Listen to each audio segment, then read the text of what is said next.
good morning, good afternoon, good evening. This is Alan Burgos from the hashtag Walk with Lan channel. Welcome and welcome back to our channel. Okay, so let us just honor our subscribers. They are now almost 6,100 subscribers. But let me check. No, let me check the latest so far. How many subscribers that we have? We have 6,092 subscribers. And friends, if you are not yet subscribed to our channel, please do it so now so that we can be able to maintain and sustain this channel. Thank you so much. God bless you all. And all our subscribers are located around the world, and each continent that we have a subscriber or subscribers out there. Thank you so much. God bless you all. Okay, so ngayon po guys ay ano po natin, no? Ang pag-uusapan po natin is with regards to the jeepney modernization. Okay?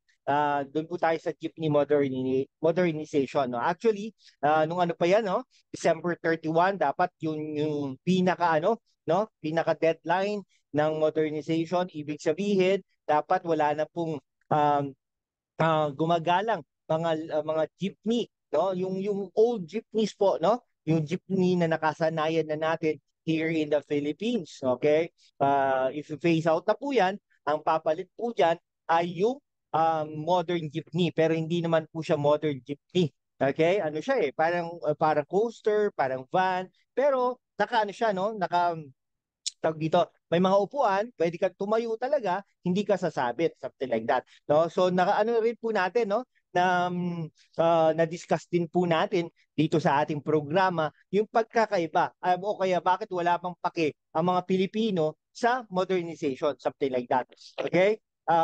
Yeah, sorry tama, walang pake. Tama, wala silang pake, no? Ibig sabihin, okay lang, no? Mag-modernize na tayo, something like that, no? So wala silang pake doon sa mga ano kasi mga ano na po to no? Mga luma na po talaga yung mga jeep mauusok. Actually nung ano nga po sumakay po ako ng jeep, no? From here to certain place, ano po talaga, ang usok, sobrang usok talaga.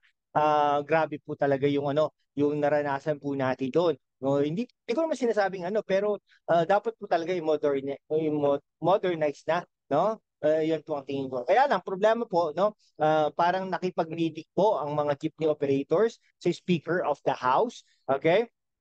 Yung sa Speaker of the House, no? Kapag meeting po sila, syempre, no? Alam mo naman ang politiko, makikinig yan. Dahil boto po ito, no? Boto po talaga ito. Mga pangkaraniwang tao na sumasakay sa jeep at saka yung mga drivers natin, no? So, tama din naman kasi wala namang ano, no? Wala namang magiging trabaho itong mga to kasi nahuli po sila, ayaw talaga nilang i-modernize.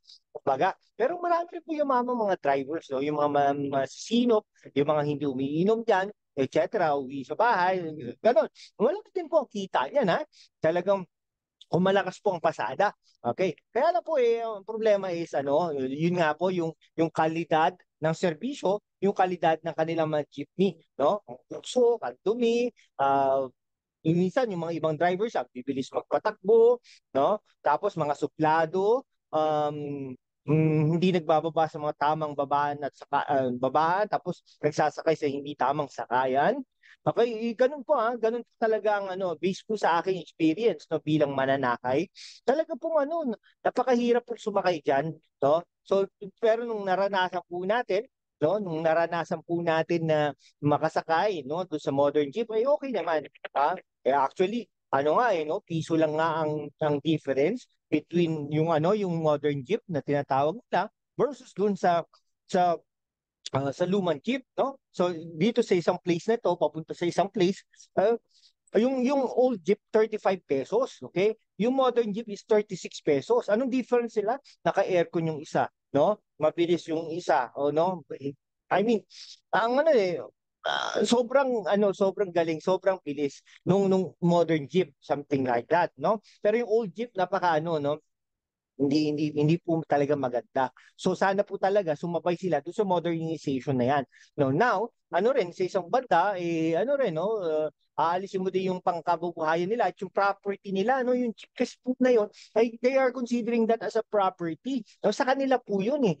Kung doon sa modern jeep hindi po trabahador na lang sila. Okay? Sila po ay isang driver, sila po ay isang conductor, kumbaga. No, ganun ang sistema. Pero ewan ko, may nagsabi sa akin na mas malaki din ang kita pag driver ka ng co-op. etc. Kasi swelduhan ka eh. No? Swelduhan at saka meron pa yatang silang commission base, something like that. Kung sweldo ka ng 700, no? A day, yun na yun. 700 plus commission. Kung masipag ka, kung madiskarte ka, edi kikita ka ng more than 1,000 plus. No? So 1,000 plus 1,000 a day, no? That is 30,000 kung 7 days a week ka, no? Kung ano 20,000, that's 20,000, no? Plus, no? Eh syempre minus tax, hindi naman ano. So parang ano na rin, no? Tumidiskarte na lang tayo, something like that. Okay? Sige po. Pero ang problema nga po nito after nung ano, after po nung nag-meeting sila with the speaker, no, bigla siguro binulong ni speaker kay Pangulong BBM. No? Ayan, iano natin, no? So, ngayon, pinagpaliban ng Pangulo until April naman ngayon. So, January, February, March, April, o 3 buwan na extension ng jeepney consolidation and modernization. Okay, now, ngayon, ang tanong ngayon ay, jeepney modernization, kailangan bang ituloy? Pinagpaliban ito ng Pangulo eh, no? Anong nito? Ha? Ano ba to? Hindi na natin itutuloy. All of this ano, batas kasi yata ito eh, no? Yung parang ano, hindi na natin ba ito itutuloy? At ano wala na tayong ano, wala na mangyayari sa atin, something like that, no? Sa akin po ay dapat natin itong ituloy. Dapat may political will, may balls na mga leadership natin, not only the speaker, no? Ano, gumawa ka, mag-lead ka, na gumawa ng batas, huwag kang makialam sa executive, something like that. No, let the secretaries, let the president do their work. Let them decide, not based on influences, no, coming from the speaker or coming from the House of Representatives. So, kung ayaw niyo yan, let them, please let, um, ano kayo, no, magpasa kayo ng batas, no? Please allow your congressmen and women to file a bill and pass that law, no? And then advance that to the Senate, and the Senate will pass that law if they will agree on that particular uh, house law, something like that, no? Okay, so they let the president sign it so that it becomes a law, parang gano'n, no?